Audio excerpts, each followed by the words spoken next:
Welcome to Soylience Green Laboratories. Dr. Heston himself has authorized a special behind-the-scenes tour just for you. We're thrilled to offer a glimpse into our vision. Venture carefully, dear mortal.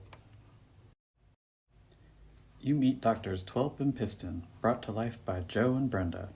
They greet you as you arrive to collect your authorized access bracelet, but something is clearly off. Their features are subtly morphing into plant-like forms, as if they're becoming part of the very lab they inhabit. They mention needing a bit of assistance within the lab, but should you really offer to help? It seems too late to turn back now. The monstrous Contagion, played by Will, looms over you at an imposing 8 feet tall. His sinister skull features starkly contrasting with the cheerful sunflower petals that adorn him. A chilling realization washes over you. There may be no humanity left in this creature. What do you think? Is there any hope of escape, or are you trapped in this eerie realm? The entrance, created by Brenda and Will, welcomes you with unsettling darkness that soon reveals a lush display of tropical plants. Using a blend of 2D and 3D imagery, the plants shimmer under carefully positioned lights as gentle fog rolls in, creating a calm and captivating atmosphere. You breathe a sigh of relief, thinking there is nothing to fear, until you notice the creepy crawlers lurking nearby, and in a shocking turn, a giant human figure entangled in a spider's nest. Will you be next? Perhaps it's wise to move along quickly. The toxic waste barrel was crafted from a new barrel painted with brutal rust, and spray painted for a frightfully authentic spilled waste aesthetic. Brenda, Kath, Ian, and Will all contributed to this gritty design. Ian prepared the glow-in-the-dark slime, adding an eerie effect under the black light, while Will 3D printed skulls and bubbles, giving the piece an unsettling, eye-catching presence as one ventures deeper into the laboratory. Joe originally envisioned the concept of freaky flower bubbles, ethereal floral orbs designed to descend from the ceiling with an eerie, watchful presence, creating a hauntingly immersive experience. Together with her assistant and godchild Aiden, she brought this vision to life, blending whimsy with horror in a beautifully captivating display. You've stepped into what seems to be another safe space. Or is it? You find yourself in Dr. Heston's lab and office, a room brimming with mysterious equipment and ominous-looking instruments. But where, oh where, is the good doctor? His settling absence sends a chill down your spine. Perhaps it's time to suit up and venture into the clean room to see if he's hiding within. Indeed, you discover Dr. Heston, played by Ian. But why on earth is he wearing a hazmat suit? This can't be a good sign. Yet, despite the oddity of the situation, he waves you through with an air of urgency. What could he be hiding, and should you really follow him further into the unknown? As you step into the main lab, an unsettling sight unfolds. What has happened here? Each team member contributed to this space, yet the result feels otherworldly. At the center stands an eerie figure, a tree shaped like a woman, her body alight with flames, her arms stretching out as twisting branches. She's surrounded by glowing plants, some ominous, others breathtakingly beautiful. Suddenly, a sound echoes behind you. Should you dare to turn around? Egads, what is that? Before you lies a large specimen tube, its contents unclear yet unmistakably unsettling. Dr. Heston warned us about encountering Patient Zero, vividly brought to life by Daisy.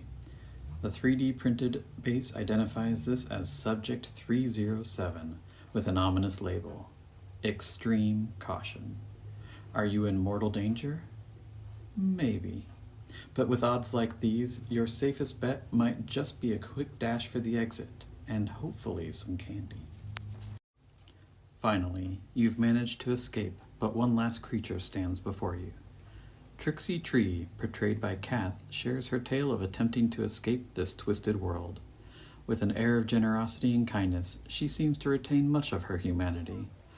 Offering you candy, she urges you to run to the next home as if it's your only chance for safety. Will you heed her advice and flee, or linger just a moment longer? Welcome to our behind-the-scenes conversation with the creators of our unique characters. We're excited to delve into the imaginative visions that brought these captivating figures to life.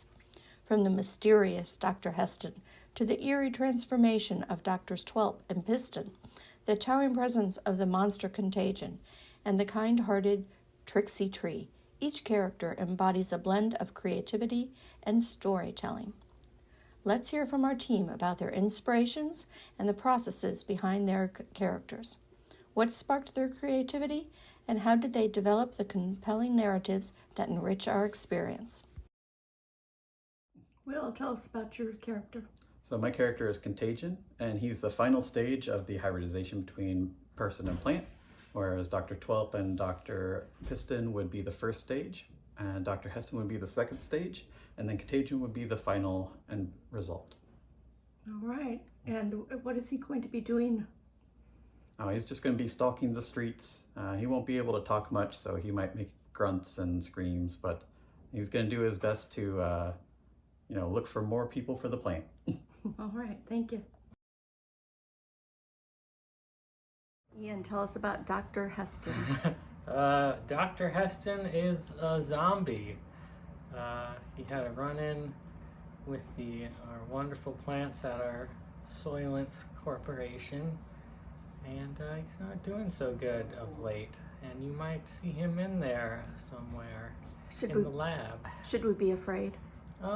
Maybe be a little afraid. I think I'm very afraid. He's mostly harmless, because, this is a kid's film. Keep it PG. Okay. Thanks, Ian. Joe, tell us about Dr. Twelp. So Dr. Twelp is one of the last remaining scientists at Soylience Green Labs, and she's not giving up. She is the assistant to Dr. Heston, but let's be real, she's the brains, of course, behind the operation, and she's going to see this through. She's going to prove herself by saving Dr. Heston and saving the lab, and there might be a promotion in it for her. Hey, I think she'll be running that lab sooner than later. I believe in her. Thanks. Daisy, you are patient 0. What happened? I didn't mean to get the contagion. It just came to me and I caught it, and then I didn't realize, and unfortunately I just gave it to everybody before I realized. I'm responsible, really. I was in my containment chamber, but then somebody got scared and smashed into it. How did I get out? I don't know. It broke. Oh, the humanity.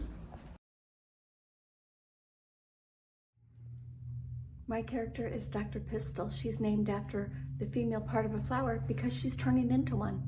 She also has mushrooms on the top of her head. So I'm really hopeful that somewhere, somehow tonight, someone says, oh, there's a fungus among us. Happy Halloween. All right, Kath Robinette, tell us about your backstory on your character. What? Collateral damage. I drank the water, and now I'm turning into a tree. But didn't they tell you not to eat it? Yeah, they told me not to eat it. Why would I?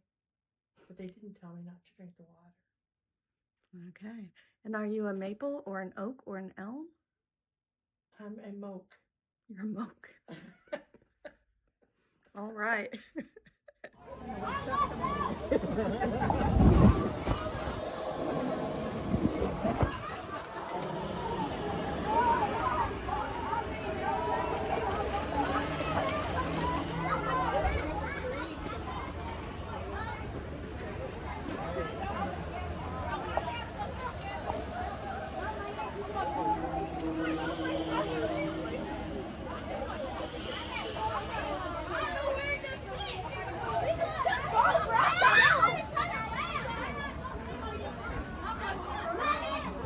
It's me, Ian.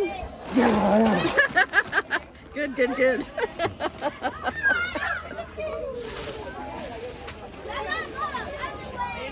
I'm so freaking scared. He's right there. Go. Just go. I'm right behind you. Go for it. Go. He's right there. He's right there. You gotta keep moving. You gotta keep moving Just forward. go.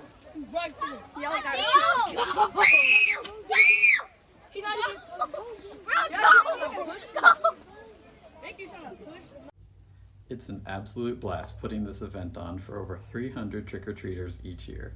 Their smiles and laughter are the greatest rewards for our effort.